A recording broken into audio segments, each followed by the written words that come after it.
Hani. I am basically from Bangladesh, but I'm currently in the United States doing my MBA. And I know these are difficult times for every one of us.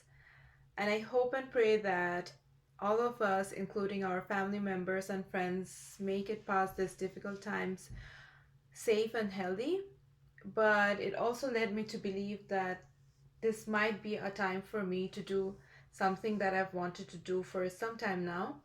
So, when I first came to the US back in June 2018, I figured that doing a master's level degree or a PhD for that matter is very time consuming. And I remember that during my first semester, there were days at stretch when I barely got 3 or 4 hours of sleep. So when we barely had time to sleep, it got really difficult to, cook or even to eat healthy for that matter.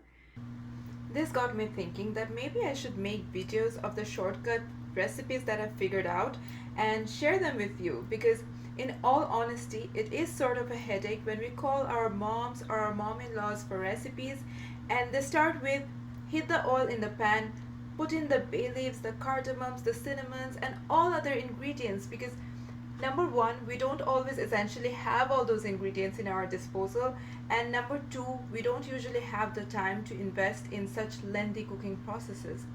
So, my recipes are usually one pot recipes, and I usually try and suggest clever means of utilizing your pots and your utensils so that you don't end up with a pile of dishes to be washed at the end of your cooking.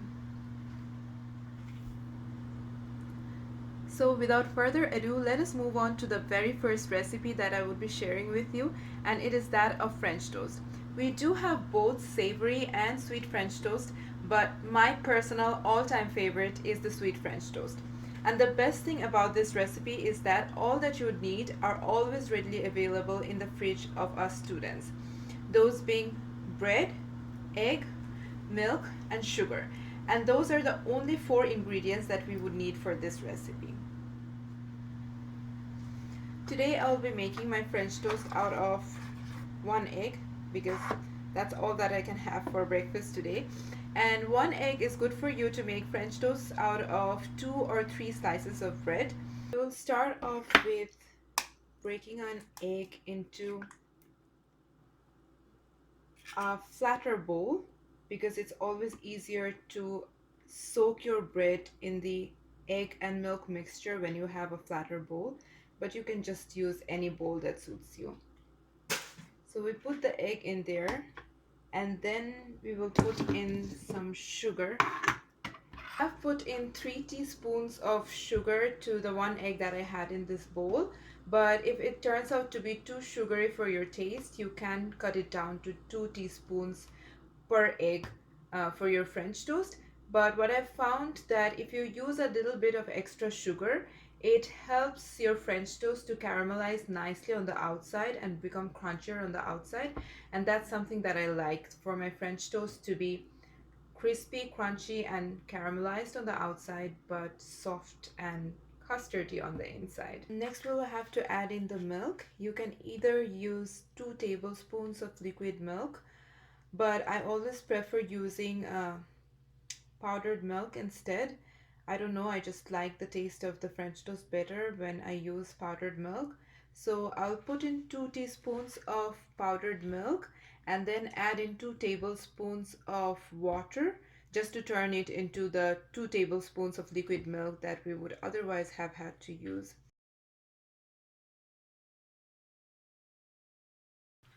So this is how your liquid mixture would look like. This is how the consistency would feel like. And I've also cut my bread into triangles. You can cut off the sides if you want. I just didn't bother. And all that remains to be done is soak the bread in the mixture like that. Now is just soak your bread in the mixture and put them in the pan. And I've taken about 2 tablespoons of mm, oil in the pan and heated it up well before I put in the bread. And initially we will keep the flame at a low heat just to make sure that the all the raw eggs gets cooked thoroughly. But towards the end, I usually turn the flame up a little bit to get that nice sort of crystallization on the outside. But for the time being, initially we will keep it at a very low heat, at the lowest heat possible. This is how the French toast look like after a good 2 or 3 minutes. I've put this two in later. And if you have noticed, I've basically used the same fork from the very beginning, starting from using it to crack the egg open to beating the egg, and now I'm even using it to flip my French toasts. So each side of your French toast would essentially need about um, 3 to 4 minutes initially on the low flame, and then you crank the heat up a little higher to a medium flame and keep it on, like each side gets another 2 minutes or so, and then you would have your lovely yummy French toast. I always take the French toast out on a tissue paper or on a kitchen towel to make sure the extra oil gets soaked out. And you can essentially sprinkle some icing sugar or drizzle some syrup on your French toast if you want, but I just like having it uh, the original way, just the plain French toast. So guys, that was the recipe for my French toast. I hope you enjoyed it.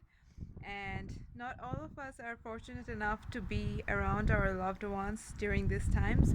So, those who are around your loved ones, I do hope that you make the most of this time and stay healthy, stay at home, stay safe, and until next time, bye bye.